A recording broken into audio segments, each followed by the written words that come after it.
Price Lord. ஆண்டவரும் இரட்சகருமாய் இருக்கின்ற இயேசு கிறிஸ்துவின் இனிதான நாமத்திலே உங்களை அன்போடு கூட வாழ்த்துகிறேன். கர்த்தர் உங்களை ஆசீர்வதிப்பாராக. மத்தேயு 5ஆம் அதிகாரம் 14வது வசனம் சொல்லுகிறது, நீங்கள் உலகத்துக்கு வெளிச்சமாய் இருக்கிறீர்கள். ஆண்டவர் இயேசு கிறிஸ்து சீசர்களை பார்த்து சொல்லுகிற காரியம், நீங்கள் உலகத்துக்கு வெளிச்சமாய் இருக்கிறீர்கள்.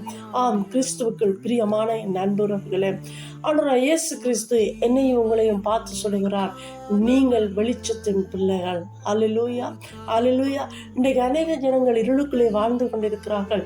பாவத்திலும் அக்கிரமத்திலும் சாபத்திலும் இன்றைக்கு வியாதிகளோடு சமாதானம் இல்லாதபடி போராட்டங்கள் நிறைந்த வாழ்க்கை, பிரிவினைகளோடு துன்பங்களோடு அநேக ஜனங்கள் வாழ்ந்து கொண்டிருக்கிறார்கள்.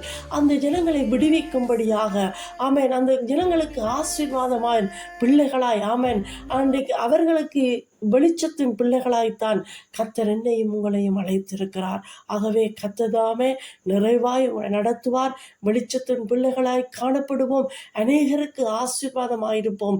கர்த்தர் உங்களையும் என்னையும் கொண்டு பெரிய காரியத்தை, அநேக ஆச்சரியமான காரியத்தை கர்த்தர் நிச்சயமாக செய்ய வல்லமையுள்ள தேவனாய் இருக்கிறார். கர்த்தர்தாமே நிறைவாய் உங்களை ஆசீர்வதித்து வழி நடத்துவாராக.